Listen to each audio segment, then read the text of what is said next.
Hi, I'm Brian. Welcome to Autogefühl. This is the Toyota RAV4. It launched in 1994 and since then has become the world's best-selling SUV. It's now in its 5th generation. So, we obviously already know that it's popular, but does that make it any good? Let's take a closer look and find out.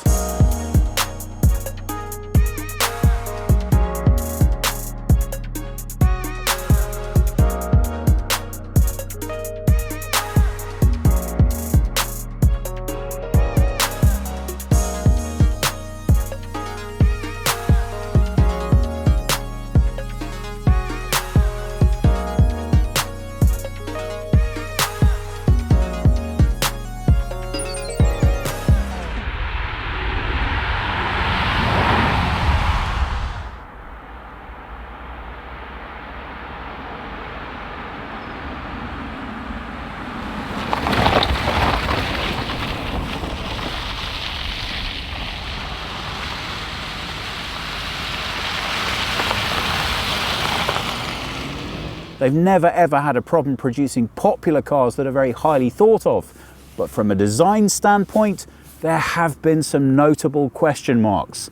So I'm very pleased to see that with the new RAV4 in its 5th generation, we do have a little bit more by way of styling that's been added. Now, the front end of an SUV is always where you're going to want to look first. It really does set the entire car off for its look and its feel and its function.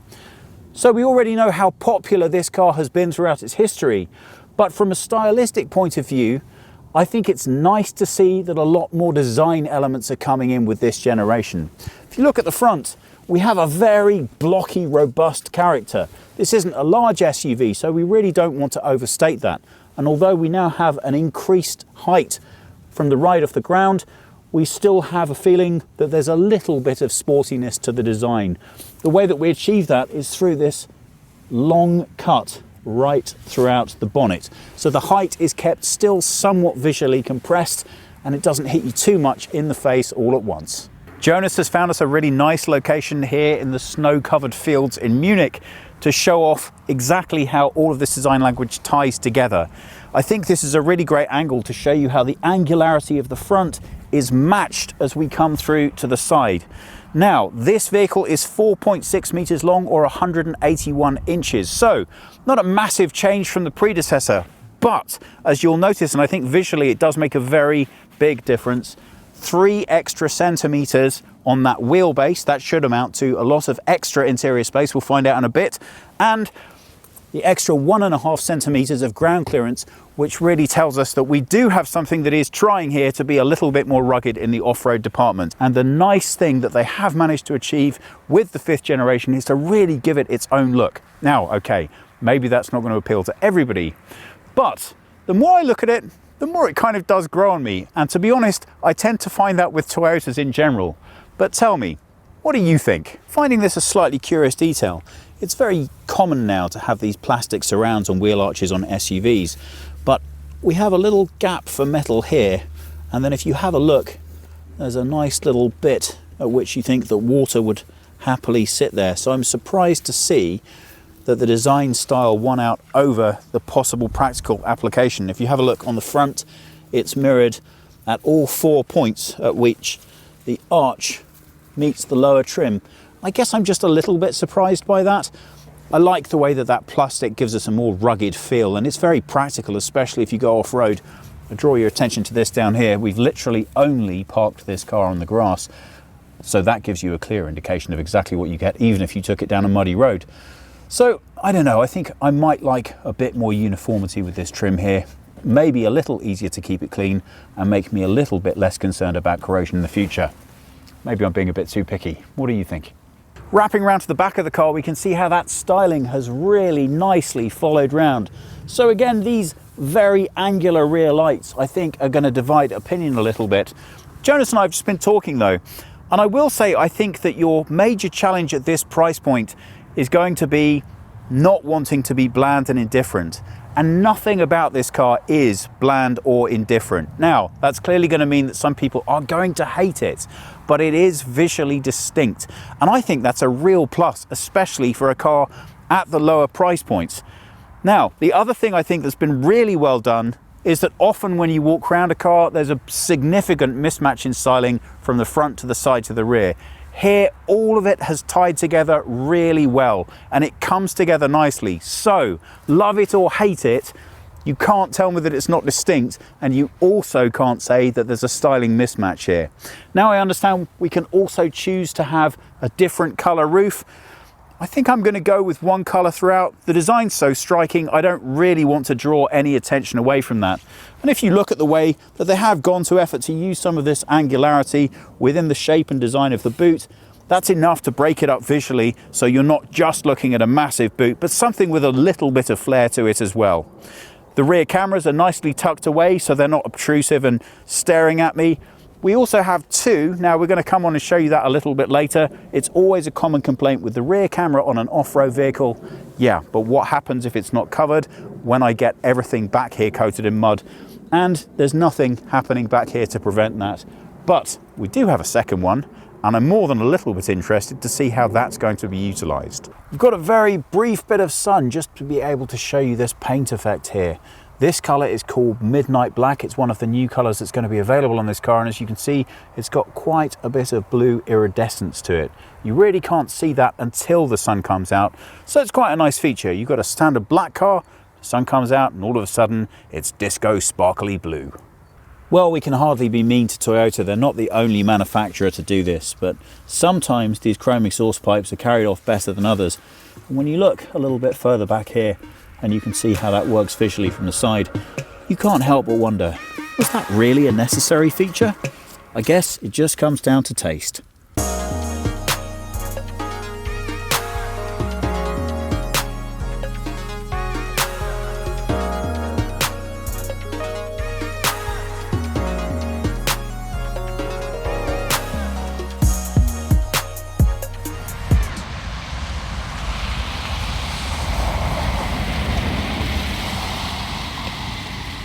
So that's the new bold angular look for the exterior. Let's take a look inside and see what's happened in there.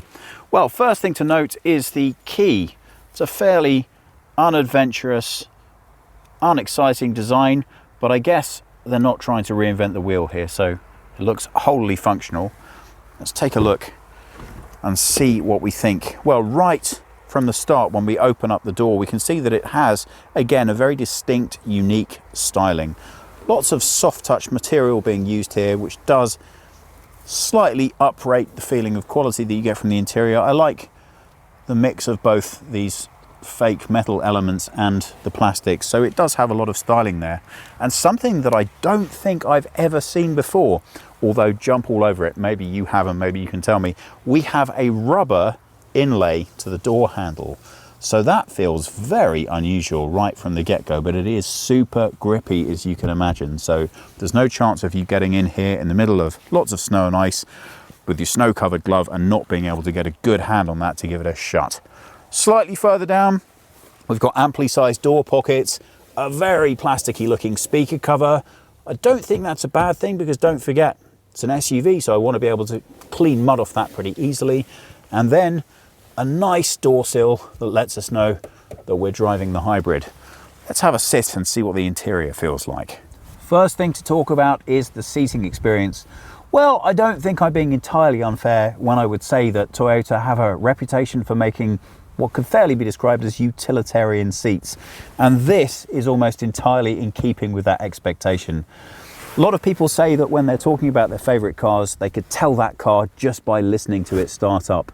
Well, I often think I could say the same about a lot of cars just from sitting in them. And this seat feels very, very much like what I would expect from a Toyota. So it's comfortable enough, it's very practical.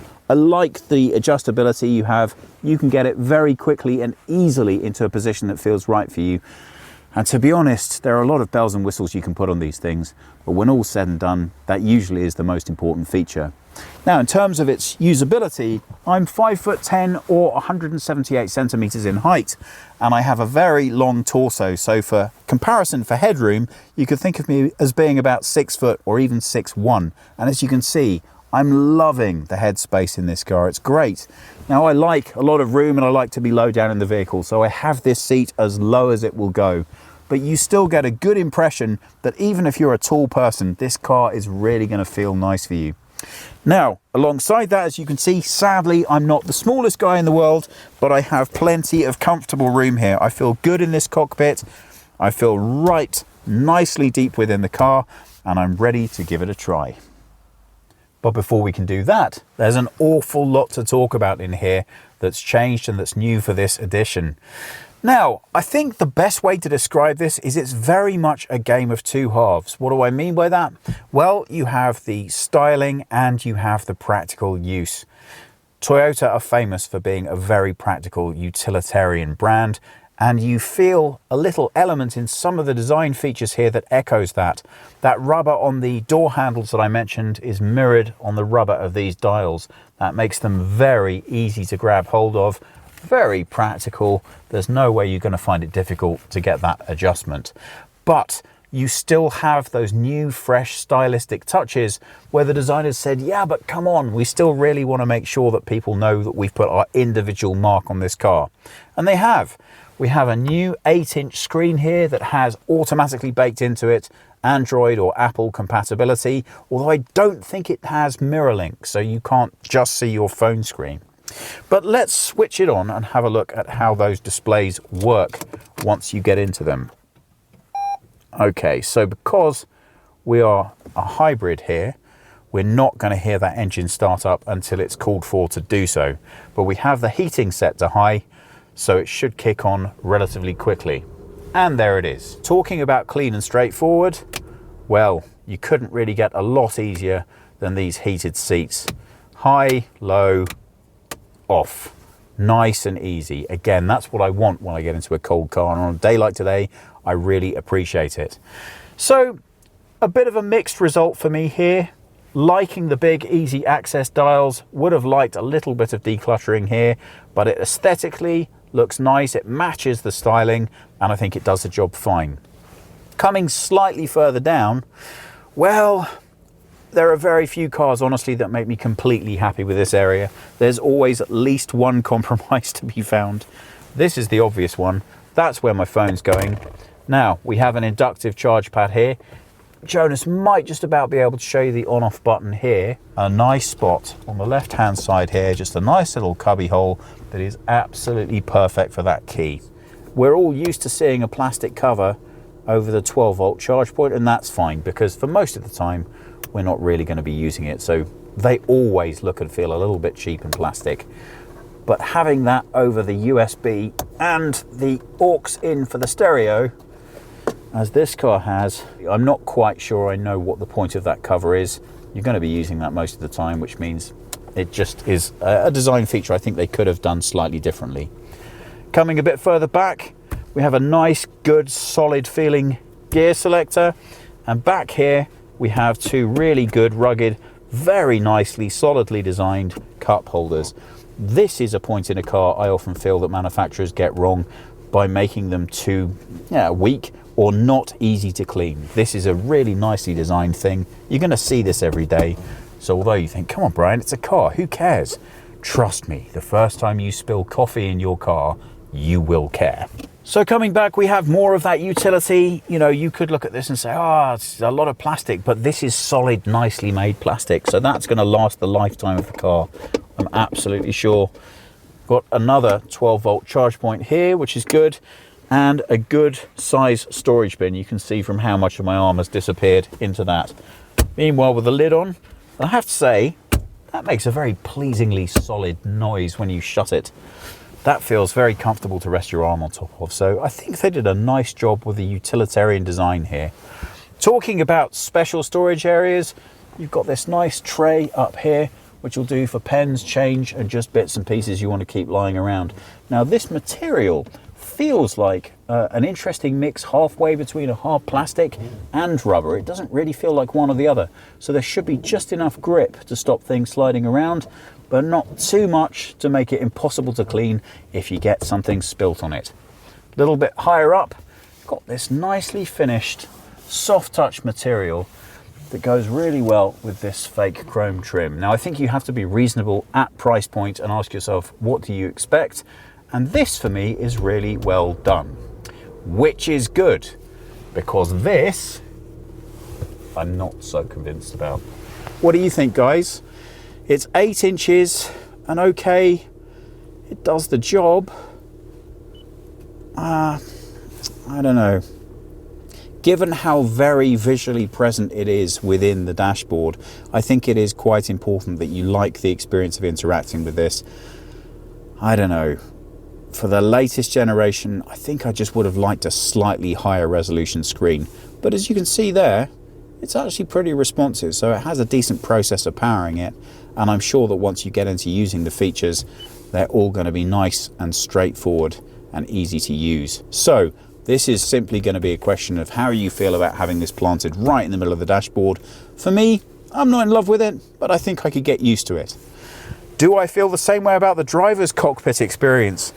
Well, that's an interesting one. You can have many different opportunities to change the information on display here. What you cannot change is the fact that we have the digital display very obviously and prominently inserted in the middle of these two analog dials. So it's okay. It's fine. It's just not a great deal to strike the imagination in any way. I personally, for my taste, prefer when manufacturers go with smaller displays but high quality and nicely integrated. It does seem to be a lot of the trend is towards having the biggest possible digital land space that you can get in the middle of it, and I just don't know that that's been utilized quite as well as it might have been. But being Toyota, there is more information than you could ever possibly want to access through here. As far as your ability to interact with it while you're driving, it's fine. It gives you the information you need in a very easy to digest fashion. And I have to say, I always like it when manufacturers are sensitive to the fact that the two most important things you usually need when you're driving around are the speed that you're going and the speed that you're supposed to be going. I really like and appreciate the sensitivity with which Toyota have used their software to make sure that that information is placed in the lower range, which is always where you're going to be most paranoid about needing it. So that's the driving experience. Are we all done? Well, not quite, because we have a new, and I don't know, Jonas, interesting feature in this car. I say interesting because I'm not quite sure I know what the point of it is, but it certainly is interesting. If we put the car into reverse, we can see this feature up here. Now, American viewers will be a little bit more familiar with this concept than we are in Europe, and it is now, as I understand it, a legal requirement in the States that everyone must have a rear view camera on any brand new vehicle. Well, this is relatively common in the States, but not so much in Europe. We can go from seeing the reflection, and right now I think the camera's probably picking up a very beautiful looking Jonas and his equipment staring right back at you. But if I pull this forwards, we get the view from the top rear camera. So what do we make of that? Well, it's interesting. I don't know how useful it is. I've never really found that what I personally need, and bearing in mind if Jonas wasn't sitting there, I could get the exact same view in the mirror itself. But Jonas and his camera make an interesting point. If I have a fully loaded back, it would be literally impossible for me to use the rear view mirror. This allows me the opportunity to do so. What neither Jonas or I could really satisfactorily figure out for ourselves is why you would want to have that feature in a moving vehicle. But again, I guess if you have your entire rear obscured with load that you have in the back, it does mean that you can still use that functionality. So I don't know, I'm really confused about this as to whether I think it's a good thing or just something you don't need. What do you think, guys? SUVs are always going to be slightly defined by just how comfortable their rear seat experience is. After all, if you only needed a two-seat car, that's exactly what you'd have. So there's only a point in buying an SUV if you're going to have the functionality of keeping people back here in good comfort. I like the way the styling has been echoed from the front to the back, so you immediately get the feel that you're going to be having a similar experience of quality being back here. Now, fairly easy to get in. Had to bend my neck a little bit. That's worth noting, I think, if you're trying to fit elderly people back here or people that have different abilities. It's always worth checking to see how easy the access to any car is before you go ahead and buy it for anyone you're going to be needing to put in it. Now, As you may know from previous episodes, I have particularly short legs. So because of that, this driver's seat is set for me in the front. We always leave it that way so you can get a realistic sense of the space that is in here as it relates to what you've already seen in the front.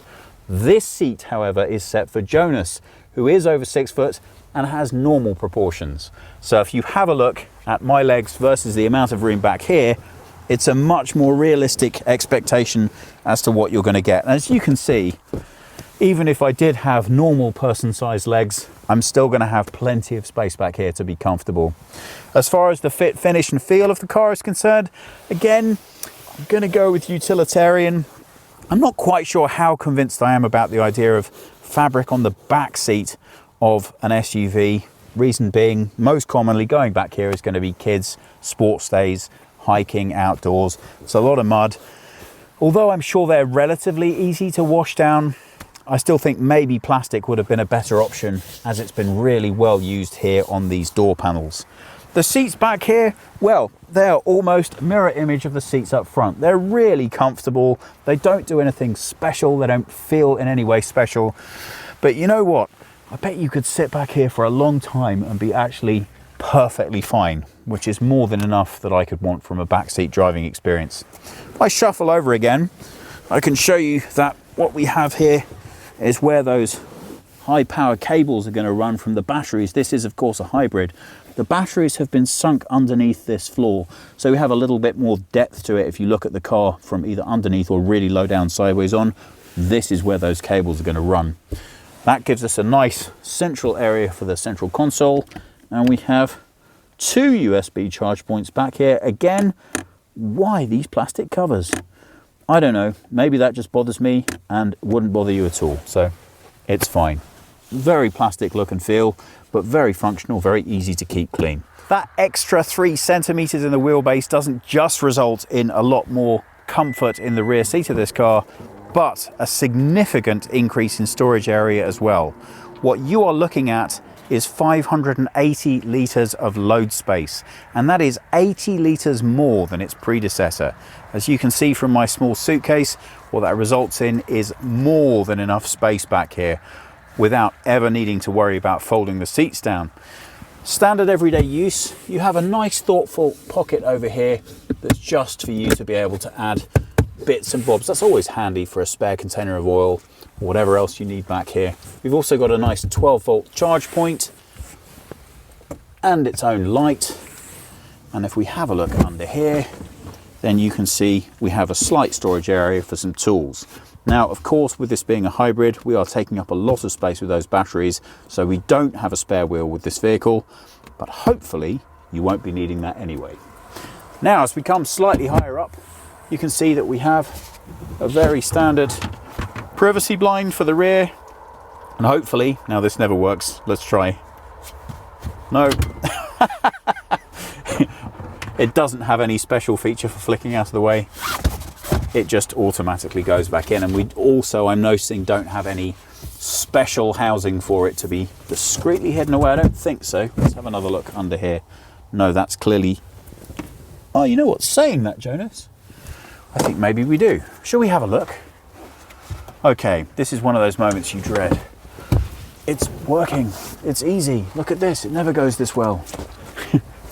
It's going to stop going well really shortly. Okay, so I think maybe we can lift this up. This is looking possible. Yes, here we go. Ta-da! That's actually really very straightforward and simple. Great. I really appreciate that, because when you are trying to fit bigger things in, it's just boring. And I don't know about you, but I personally don't usually have anything of sufficient value in the back that I need to hide it with a privacy screen that always shouts out to me, I have something of value under here. So great to have somewhere to keep that safe. Now, if we do have something bigger to fit in the car, how are we going to get to the seats? Well, we have to actually get round to fold them down from here, but very pleasingly, whereas before we had an awful lot of that very valuable real estate taken up with the batteries, we can get very close to a flat fold with these seats, which increases the load space back here to over 1,600 litres of room, which I think is more than enough space for most people. The tape measure. Now we get to find out what that 1,690 litres of load space with all of the seats down translates in real world measurements to, in terms of what you can actually fit in here. So let's take a closer look. In terms of the width, you can see that we can get 45 inches, so let's be reasonable. I'm going to say comfortably 44, comfortably 113 centimeters for width. And I think that's only going to be good for the back though. If I take that from the back of the wheel arches, so we can see what realistic width you can actually slide into this fully opened up container. Well, there you're going to be looking a lot more like, I would say 40 inches or 1 meter. Well, that's not bad. I think a lot of flat pack comes standardly in a meter width, so you can fit that all in here. And look how much load you can actually get right up to the back of those seats. Oh, you can't beat new technology, can you?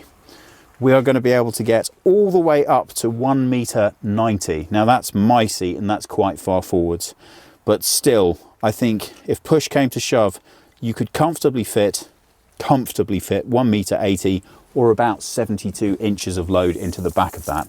And that's really not bad. Let's take a look and see what's powering this thing. Well, the first thing we have to tell you is a slightly interesting story about the car that we're driving. There are actually two hybrids available. You can either have a front wheel drive at 218 horsepower or an all-wheel drive at 222.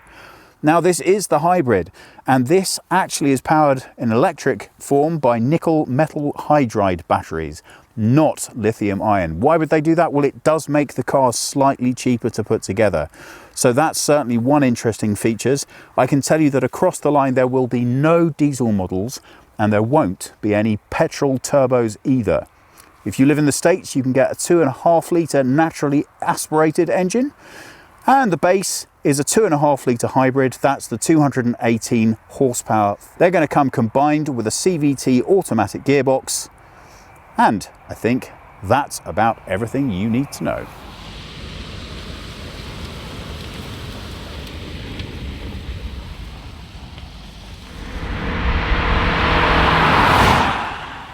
Well, now it's time to find out how the RAV4, or the new version of it, is driving. Well, the first thing that we need to tell you is, somewhat embarrassingly, we don't know if we have the milder or the stronger of the two hybrid options. It actually doesn't make the biggest amount of difference in the world to the drive. The milder is 218, the larger is 222 horsepower. Where you really can tell the difference is in towing ability. The milder will pull you 800 kilos on the back, but the stronger, very impressively, 1,650. So we're not doing so much towing today, so hopefully that shouldn't hold us back too much. Now, previous comments that have been made about the RAV4's driving experience is that it's nice, if a little unremarkable, but it has been commented that it could have been a bit more robust. And some less than favourable things have been said about gearboxes in the past. Well, with the hybrids, you get this automatic, and that's really very nicely put together as far as the drive is concerned. You can have a 6-speed manual with the weaker petrol if you want to, but I think for most people who are going to own this car, this automatic is going to be absolutely fine. Now again, not knowing quite what we're driving does somewhat inhibit me from telling you what our performance figures should be, but I can tell you that for both of those models, you should be looking at a 0 to 100 or 62 miles per hour, 100 kilometers per hour of around about 8 seconds, which for a car of this size is more than respectable. And the way that the car handles its power management, really, I think, as with all modern hybrids, is absolutely effortless. You shouldn't need to know any more about that from your driving experience point of view than is really absolutely necessary. So obviously you can tweak the way it behaves. You can have more electric, more petrol, depending on how you want that power being delivered to you. We do have 3 different driving modes here: Eco, Normal and Sport. Let's start off with Normal, see what kind of experience that gives us. I don't think it's going to come as a massive shock to you to hear that this drive is really very nice. Now, I hope you don't mind me using the word nice, but I think you'll probably understand what I mean. There is nothing immediately right off the bat about driving this car that stands out either for good or for bad. On the good side, the power management between the electric and the petrol engine, as I already mentioned, is pretty much completely effortless. You don't have to think about it, worry about it, pay any attention to it whatsoever. And for this car to sell fantastically well, that's clearly very important. People don't really want to get into that kind of detail if what they want is essentially just a runabout that does the job. And this car more than satisfies all of those criteria. I don't think you're going to be going anywhere particularly fast or driving anywhere particularly dramatic. But with the new uprated off-road ability of the car, you can maybe be a bit more adventurous in terms of where you go and what you do with it. I think with an 8-second time of 0 to 100, you've got more than enough power for most highway driving you're likely to be wanting to do as well. So it represents a very nice compromise. Okay guys, I wanted to mention something to you. I don't know if you know from being regular viewers that Jonas often works with us behind the camera. He works really hard, and that's a bit sad for him because obviously he doesn't get as much credit as we do. But what you may not know is that he's just taken over managing our Instagram feed. Now, anyone who's got high definition at home and is looking at this face knows that that's maybe a little bit younger in its aspect than I am used to. But I am a big fan of Jonas's photography, and he's been putting some really good stuff on there. So if you're an Instagram guy, please hop online and check it out. Thanks ever so much. I might even join you there, you never know. Right, back to the car again. So Gearbox, very comfortable, very easy changes, performing nicely. I'm hoping we're going to get to have a little bit of open road in a moment so we can really put our foot down and find out what this hybrid system delivers when you really start making a demand on it. The seats are performing exactly as expected. As I mentioned in the interior section, I like my seat low down in the vehicle, so that really gives me a nice position on this road. I do feel that increased height of 1.5 centimeters on the vehicle overall from the predecessor. It does make me feel somewhat more dominant on the road, and we have a new increased torsional stiffness in the body, and that makes the car feel a lot more solid in the drive. It really does resonate quality, and it does make you think of driving experiences that you may have had driving more expensive vehicles. So, I've got a little bit of open road here. Why don't we go ahead and pop it in sport and see what the handling's like. Well, pickup is actually very pleasing indeed. The noise is not bad at all. I have to say the cabin noise is quite good. I don't know. What do you think, Jonas? It's an interesting noise for an SUV to make, isn't it, when you put your foot down? Usually, you tend to find with SUVs being larger, heavier cars, they have a more deep, throaty kind of a growl. Obviously, this is a hybrid, so it's got a lighter engine, but,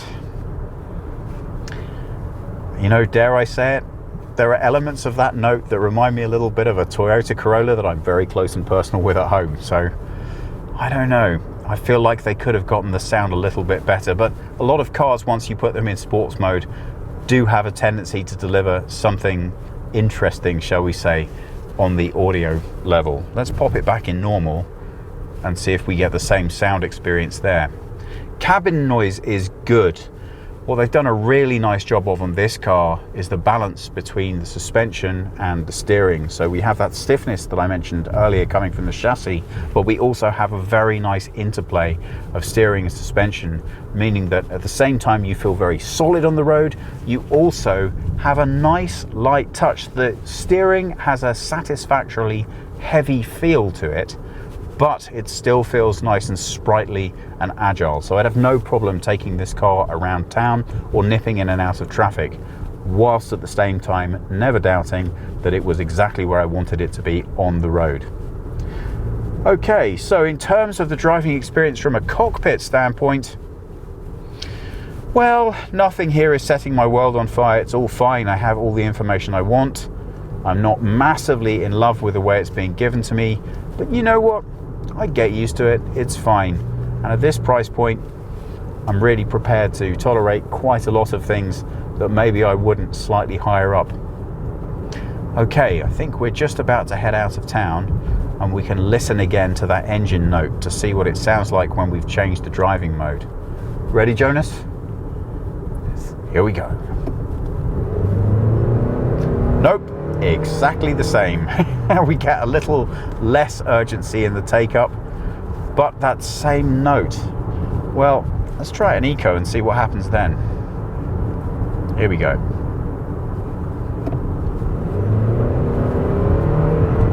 Okay, so basically if you punch down, you get pretty much more or less the same experience in any of those modes. Now, it's normal for that to be the case because they want to make sure that you have that power and performance when you need it. But usually the sound profile is markedly different between those driving modes. And in this car, if you put your foot down, it isn't. It's not really a major issue, it's hardly a deal breaker, but I don't know, I think they could have done a little bit better in getting that acoustically to match the experience. As I said, for a vehicle of this size and class, 8 seconds really isn't that bad. And the rest of the drive, comfortable, sturdy, precise. I guess I could be having a little bit more fun. So if I had to pick one word to sum up my experience of driving this car, it's a good thing and a bad thing. Nice.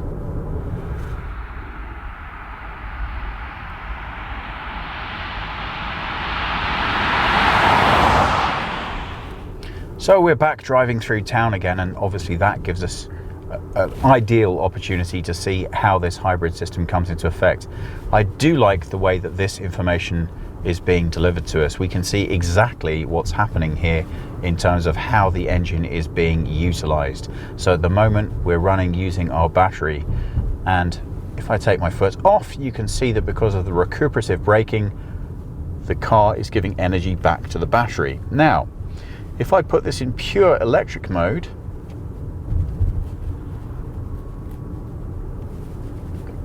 we can see that absolutely nothing has happened in terms of the noise or the experience of the vehicle. That really won't start occurring to us until we get a little faster. Of course, ordinarily when you put your foot down in a hybrid, that's when it calls for the extra power of the petrol. But we're in electric mode here, so that's not going to happen. We're only going to have that electric motor to call on. So let's see what experience that delivers. And there's the petrol engine. So it wasn't convinced apparently that we wanted to stay in electric mode, and it's telling me that that is not available right now. So I think that you're going to experience most of that when you're just driving around in town. Standardly, when you call for that power, that's when you're going to get the petrol kicking in. We've been having so much fun with the hybrid. Unfortunately, we have killed the battery dead, which means other than the little amount we can recuperate while driving through town, we can't get the full benefit of the electric experience, but it has been enough for us in order to get a decent consumption figure. And so far we're reporting 7.5 litres for every 100 kilometers driven. Well, I don't think that's the best figure in the world, but then again, we have been using an awful lot of heating capacity while not doing much of anything else, so I'd expect to see that number drop quite significantly. Really, the driving experience overall is very pleasant indeed. It's just lacking a little bit extra, but I think I'm being unfair there. When you consider just how much is being delivered at this price point, I think you'd have to agree that's actually pretty great.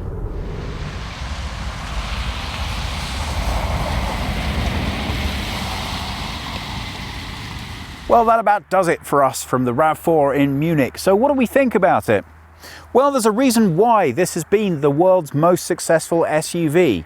Is it the looks? No. Is it the drive? No. Is it the available options? No. So what is it then? Well, it's pretty obvious, isn't it? It's price point. This is going to be available in Germany from around about starting $30,000, in America from $25,000.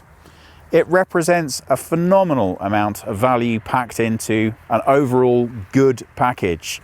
I'm really impressed to see how much work and effort Toyota have gone into reimagining this to make it feel a little bit more special. This styling clearly is really going to divide opinion. A lot of people are not going to like it, but equally as many, if not more people, will absolutely love what they've done with this. I think they've done a fantastic job of making that design very much wrap around. This car is very distinctive, and I think that's really great at this price point. I would say exactly the same with the interior design. Will it be everybody's cup of tea? Could they have used slightly better materials? At this price point, I really don't see how. So that design, it is quirky, it is different, but you know, the whole car is very, very practical. It feels that way, it looks that way. How about the drive? Well, it's kind of the same thing. It's not going to blow your mind. It's not the most exciting car you'll ever drive. But you know what? It feels solid. It has a lot more stiffness to it than its predecessor. They've really uprated this chassis, and the way that the car handles really puts it in a higher price point than you might naturally expect at first glance. So as a total package, I think this car is fantastic. Any of its individual components by themselves would not be enough to sell me on this vehicle. But when you put them all together, I think it delivers an awful lot of what you want at really a very reasonable price. Hope you've enjoyed watching today. If you have any comments or questions, please put them below. Please subscribe, and we hope we'll see you all again soon.